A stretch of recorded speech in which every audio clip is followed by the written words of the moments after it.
Hello everybody, welcome back to the channel. In today's video, I'm going to be carving out that spray foam from the last build on this hexagon terrarium.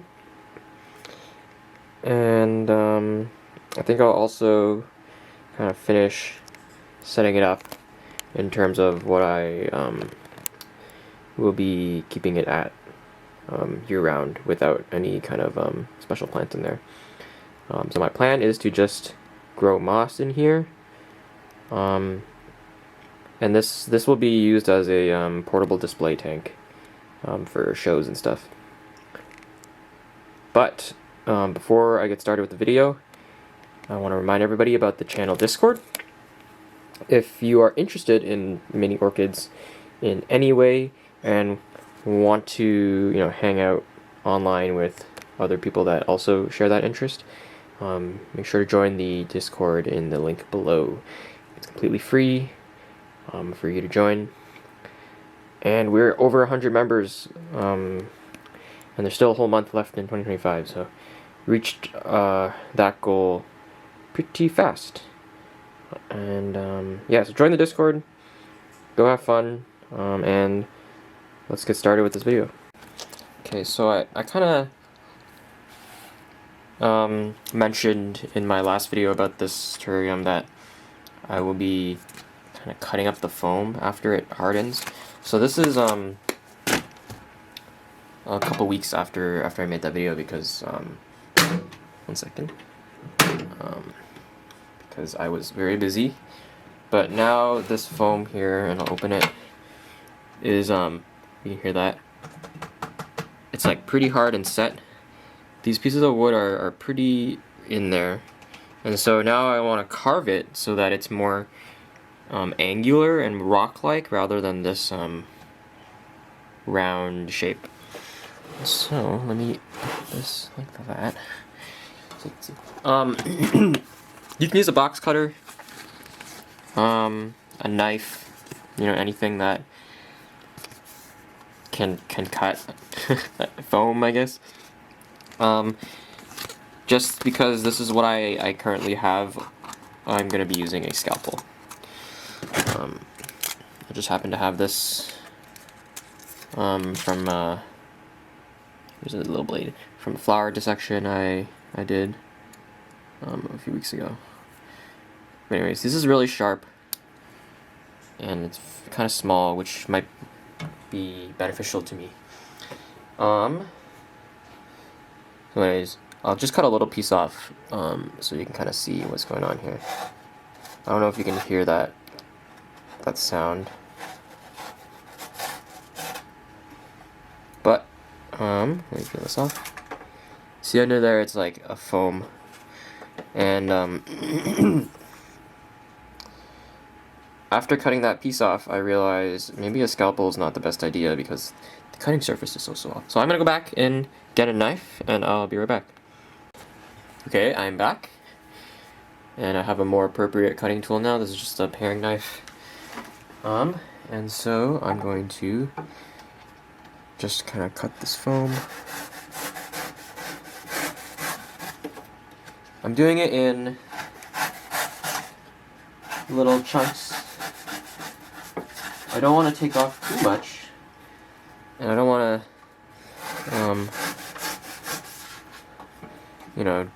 destroy the structure, so I'm just going to very slowly cut off little slivers. And my goal is eventually to have this look kind of like rock, and so I'm going to try and cut angular shapes rather than like something more smooth. Okay. I did not realize how difficult it would be to work with a 360 tank, but here we go. I'm hoping you can still see what's going on.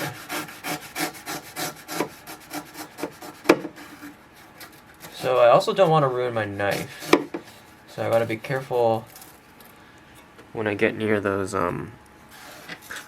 rocks. What I do, I'm just gonna gather all these random pieces down here and I'll pick them up afterwards. But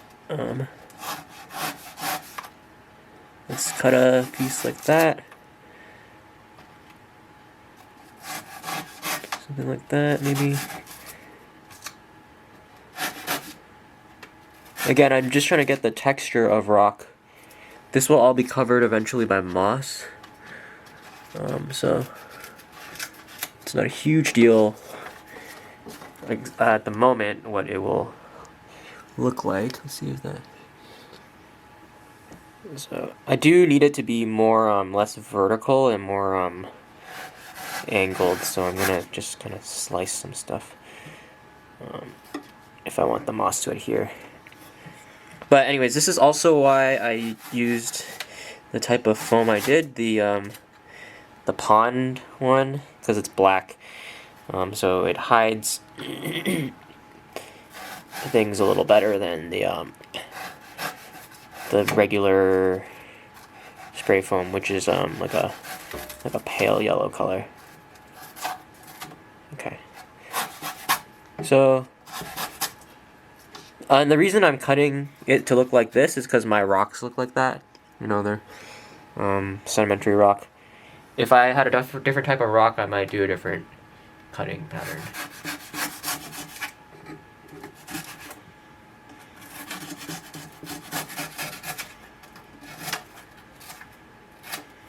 Okay. So I'm going to go ahead and speed this up as I go around the rest of it. Because this might take a while.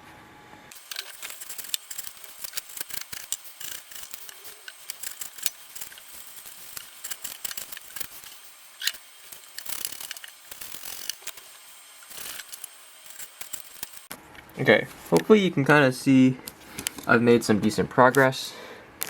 I basically want to make sure there's no surface that is like the cured outer layer of the foam, like this kind of stuff. That's because this is a little bit slippery and the moss probably won't stick very well.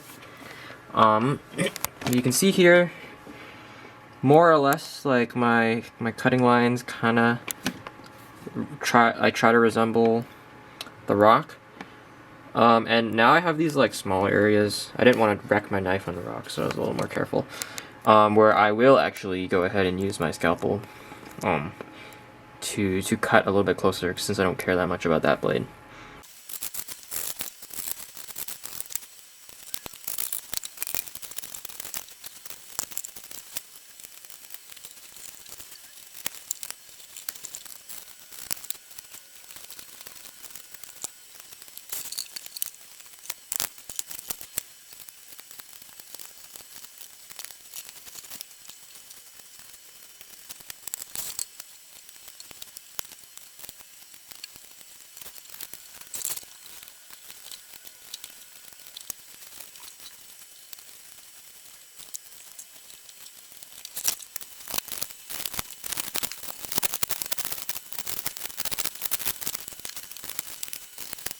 Okay, one gigantic mess later, here we are. And I'll just show you around the tank. You see how I cut it so it kind of looks like rock? And then similarly on the other side, a little less textured. From the top you can see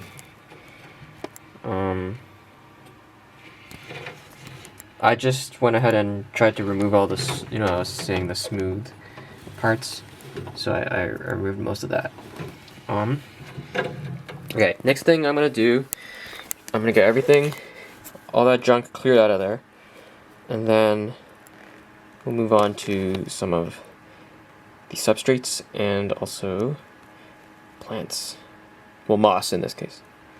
Okay, I was able to pick out most of those by hand, and then the stragglers I just picked up with a vacuum. And so now all I'm going to do is put a thin layer of some substrate here, and then we can stack some moss on top of it. So the substrate, let me put this back here. The substrate that I'm using is fluvostratum. Really, it doesn't. This is like a little bit expensive. You don't need to use fluvostratum. I'm just using it because it's what I have, and most of my plants don't grow in this, so I don't mind using it up. So I'm just gonna pour a very, very thin layer of stratum and spread it out under the bottom. And the only purpose for this is to give some area for the moss to cling onto and just to hold some water as well. Okay, so I'm probably not even going to use most of this bag because it's going to be such a thin layer. Give it a little shake.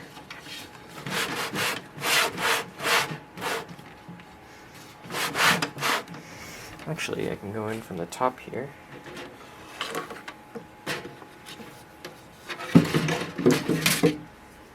There we go, that's a better idea.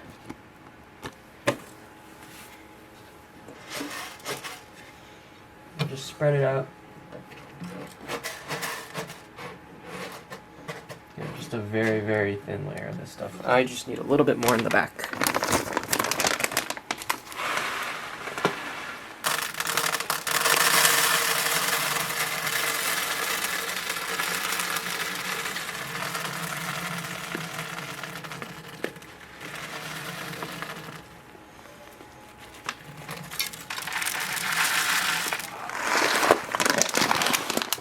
And let me put this lid back on.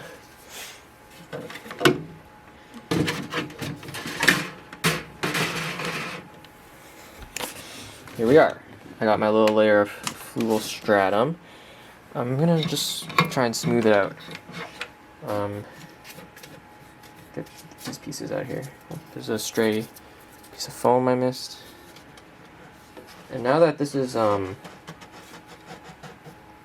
not a reflective plastic thing, I feel like the tank is coming together a lot more. Okay, and so I mentioned I'm going to be growing mostly mosses. So what am I going to put in here? This is just from the local pet shop. This is just a bag of mud moss. Yeah, and originally this is from Glassbox Tropicals, where I got my moss mix that I use for a lot of my other stuff. So I'm gonna open this up. Still got the knife. Cut her open. And I want to just layer the moss down on that stratum. I do eventually want moss on the rock, but for now we're just gonna spread this stuff out here.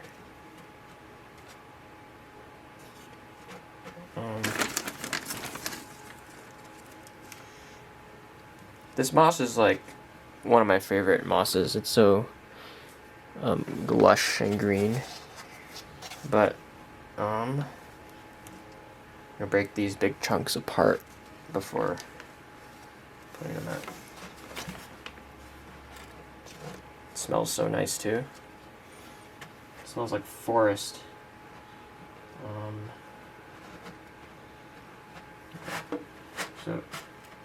So in hindsight, I really didn't need that layer of fluvostratum because this moss is giving me exactly that underneath it.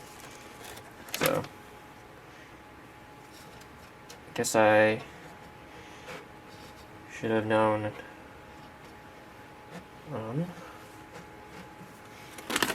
Right. This is a pretty big bag, so I have quite a bit of this moss.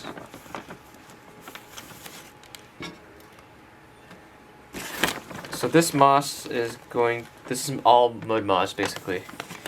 But I will in a second show you that I have like a mix of other kinds of moss, and those will be good to just mix in here, and then also cover up the rocks. Okay, it looks like I have more than enough to cover this this area surrounding. And so again, let me just finish this up and then I'll move on.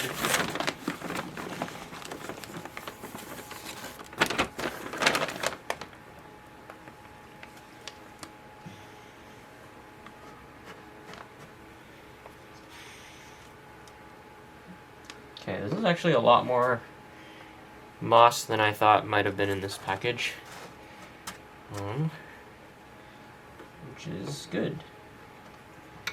It'll be more full right from the get-go. Won't have to wait as long for things to sort of fill in.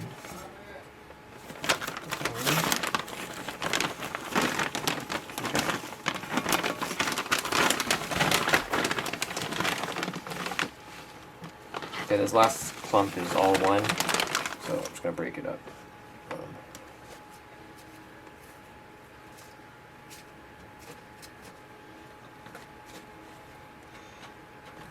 So again, the goal of this for me is to have a display tank for my orchids. So this moss is really just like background stuff. Okay, actually, a couple more pieces. But it's nice to have a nice lush filler, you know what I mean? Okay. I'm gonna go wash my hands, I'm a little sticky, and then I'm gonna show you kind of what it looks like from different angles. Okay, before I do that, this is like 1/3 of a gallon-ish of distilled water, or RO water. I'm just going to pour it and to saturate the stratum. I don't know if you can hear like the hiss sound of the stratum absorbing the water. It should go all the way around. And if not, I'll just tilt the tank.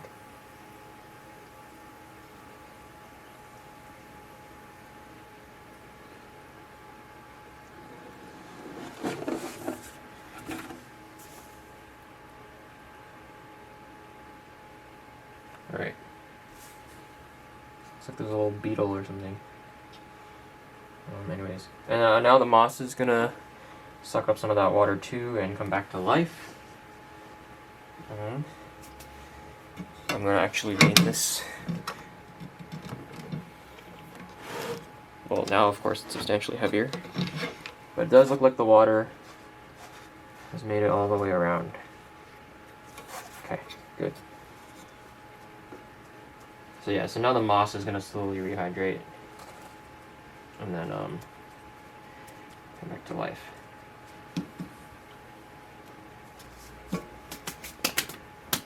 Okay, let me show you around.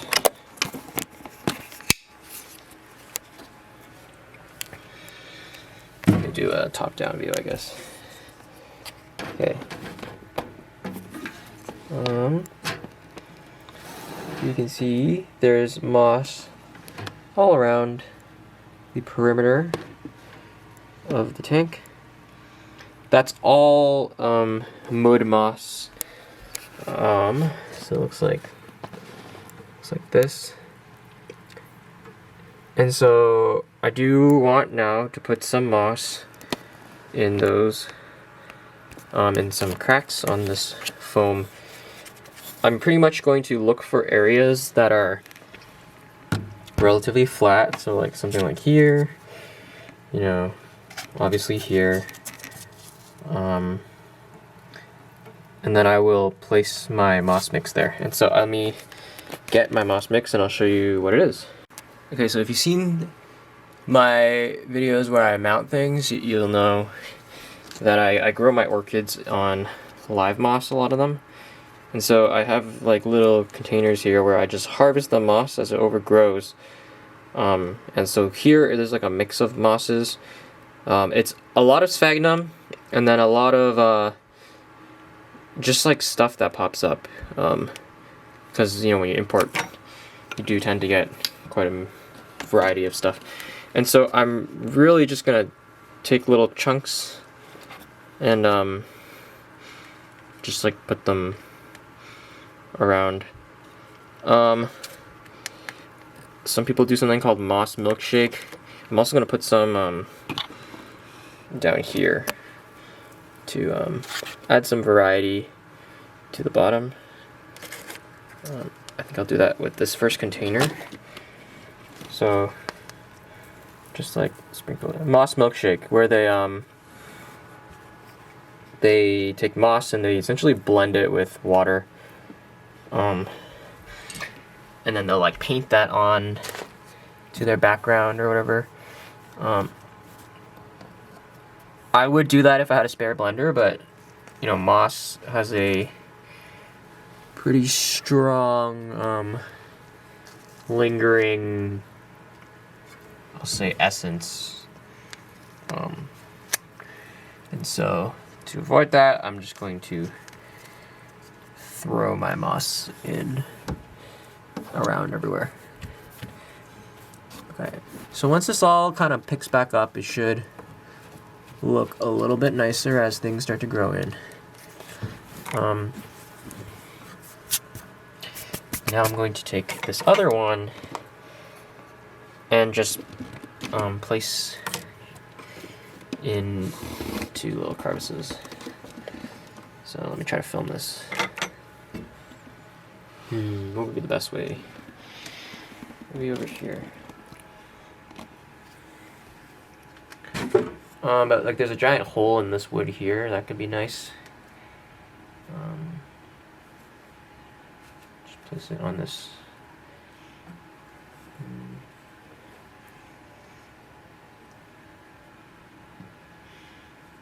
I like this gap here with the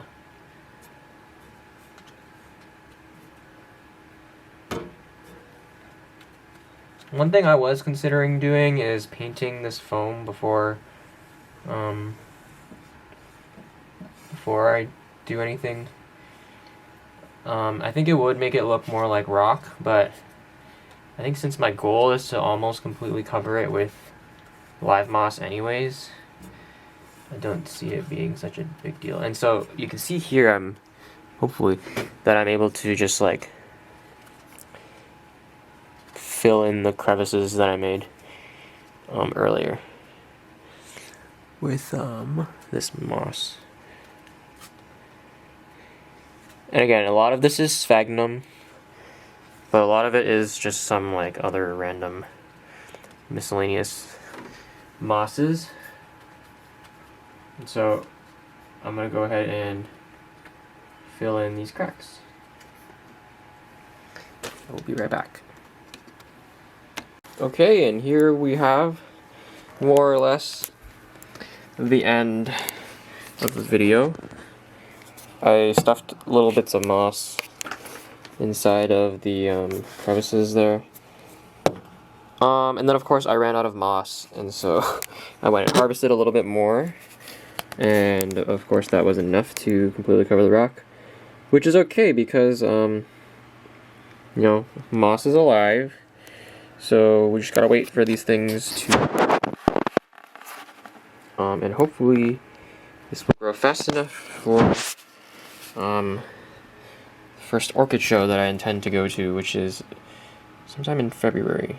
More details on that, when I find out if I'm actually allowed to do a display. But anyways, I want to thank you so much for watching the video. Really appreciate it. And don't forget to join the Discord server if you're interested in connecting with some other mini orchid growers from around the world, mostly pleurothalids. And with that, I'll see you in the next video, and I hope you enjoyed this one.